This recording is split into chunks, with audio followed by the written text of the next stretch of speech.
everyone, it's Sally with the Polka Dot Life. I am so happy that you are here today with me in my stamp studio. I am working with a fun set. It is called Jingle Jingle Jingle, and it is a two-step stamping set.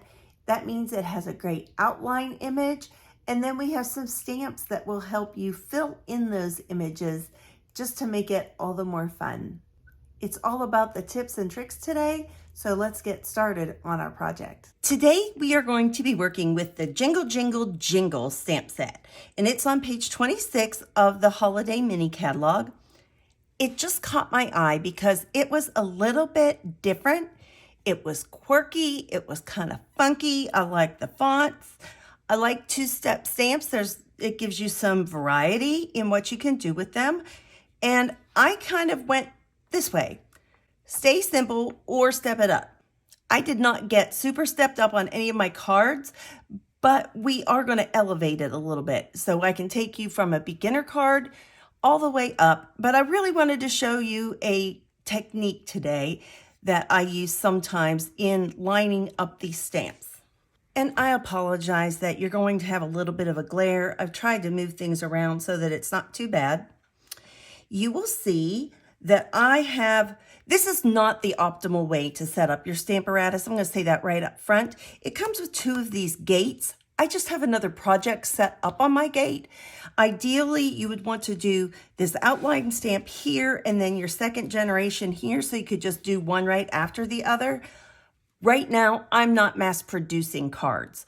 I just wanted to do this because I'm not one of those girls that can throw this on a block and have it stamp right. And it kind of drives me crazy. So I took the time to set this up, and I am going to stamp this one with you today. So we're making sure everything's up in the corner of our Stamparatus like it was when we started. And I am putting in our cardstock right here. I'm going to angle this a little bit this way because of the Y shape on our stamp. And let's try putting that one up there to see if that gives us some good room. And I am actually going to even slide this down a little bit so that we can hold that securely in place, because you don't want to start this and then have it move. Now, like I said, I do not have this set up for mass producing. That would be a different process where it involves like cutting a little well for your cardstock to slip down into, and then you would just flip-flop those gates and do one right after the other. But the Stamparatus is a great tool, not only for mass producing, we think of it for mass producing, but it can be a great tool for us at other times. So the first thing that we want to do is you want to put your first stamp down on a work surface and then just pick it up and try to get it as straight as you can. But these photopolymer stamps, you can twist and bend them so much that like they either might not fit in your die if you manipulate them too much, if you have a die, or they can just kind of get out of sync. So the first one we're going to do is do the word jolly. If you also watch my channel, you know when I do a black outline, I like it to be nice and dark. So this also gives me the opportunity to do that. And see, that magnet might be impacting that J more than what I thought. But I just had to get in there and just give it a little bit of a push down. We're going to ink that up and do the exact same thing. And I'm going to pay attention to the Y and the J just because of those magnets that are there. So I love that.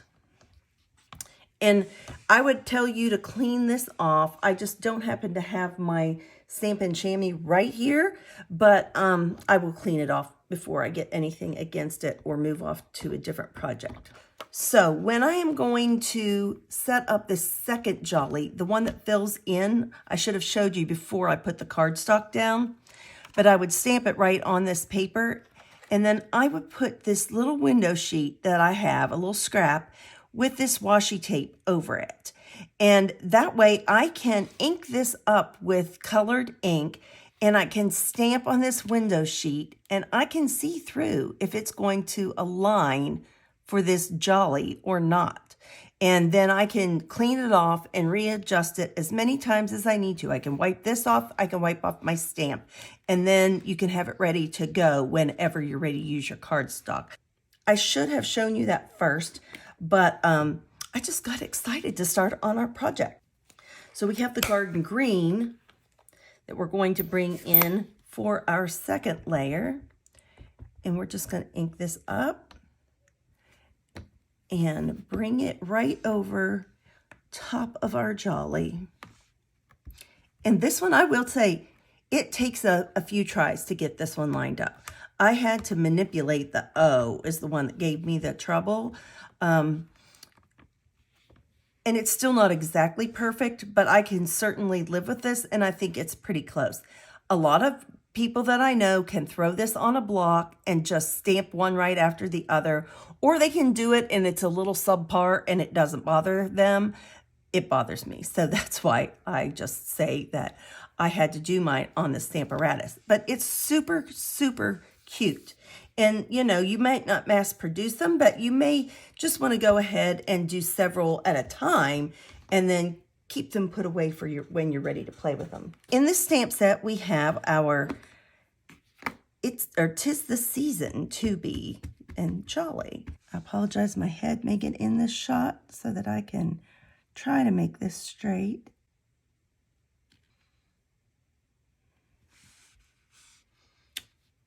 Super, super cute. I love that font on there. I really do. This is, like I said, this is a simple card, but I have some other examples for you. Let's bring things in. Now, we certainly could stamp on the inside of our card. I'm not going to do that today, but we're going to start with a basic white thick cardstock. When you use white for a card base, unless it may be a particular fun fold that would get too bulky, you need to use the thick. It's just going to elevate your cards and make it so much richer feeling, a better stationery grade feel to it. Well, I'm going to adhere my DSP. I started using some tape runner and ran out. So we're just going to go this way and use our liquid glue, which I am a fan of also. So we're going to use our Pool Party layer here. And it just, again, even though this is not a thick border, it just pops this DSP. Now you can put dimensionals on this DSP and bring it up. I am just going to adhere mine down today.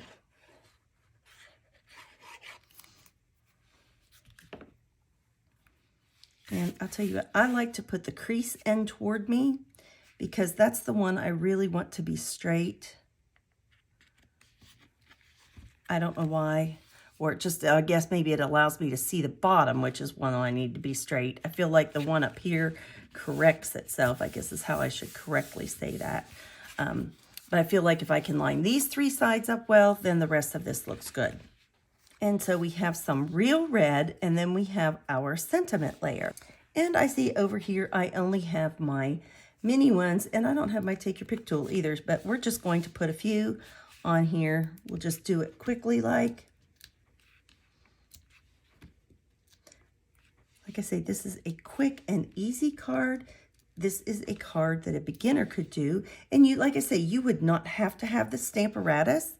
But if you don't have the Stamparatus, what I would suggest that you do is take some copier paper and just sit for 30 minutes and practice with each of those two-step sayings. And I think you'll be a lot happier. You'll just get a little bit more feel of how you need to do them.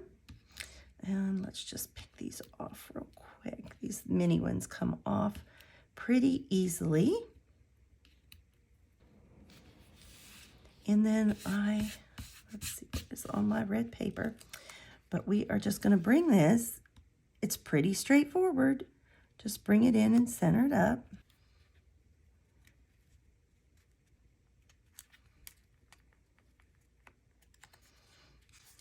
Okay, and here we just have our sentiment right on here. Apparently somewhere today I've picked up some ink. And we are just going to use our glue and put this in the corner. You could make sure these were the same if that's what you'd like to do. It wouldn't necessarily have to be that way. I put mine here. You might want to put yours in the center or something else. And then we just have the liners for the inside. I used a little piece of Pool Party. I'm going to put this one to the side and show you one that's completed. So I did my envelope to match, and I did my card here, and with the liner inside. And so I think that that just kind of makes a really nice piece of stationery, even though it's an uncomplicated card. So if you were mass producing, this would be a great way. You could just add some little gems to this and it would really perk it up as well, or a bow, or just something easy. The second card I decided to do, I used the Stamparatus as well. I used a garden green base, and I used the dry brush background stamp, and I used my blending brushes to do that, to add the color to that. And like I say, I used my Stamparatus so that I could go back and forth a few times, just because it does it pretty muted and I wanted it a little bit darker. I knew I'd have to go back in and add some more ink. So I did that, and I just added that real red layer behind there. And this layer, I just used the stamps, and I made a little garland with the lights, and I did a Santa hat and fussy cut it since there aren't any dies, and I popped it up. And this, rather than doing the two-step stamp, I just colored mine in with my blends and gave it kind of an ombre effect.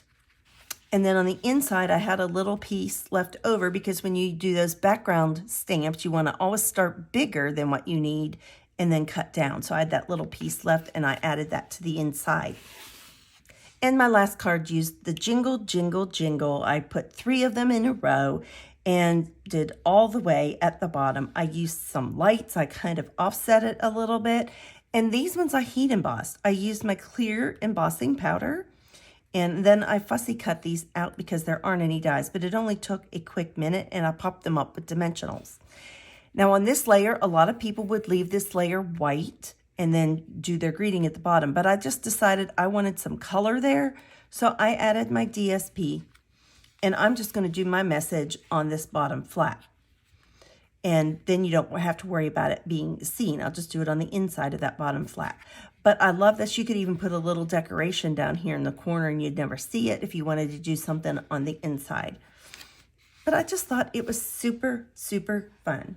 So pretty quickly, 3 cards came together, and I had fun in that afternoon playing and building these cards using the Stamparatus, and I just enjoyed playing with them. I think that I might not even be done playing with them yet, but I just used the Sweetest Christmas DSP with these, but you could use any DSP with it in any color scheme that you wanted to. I think they're really, really fun, and they are also some of those things that will never go out of style. These greetings have been around for decades, and I think that they will withstand the test of time. As always, remember to be kind, send a card, and do something creative. Bye-bye.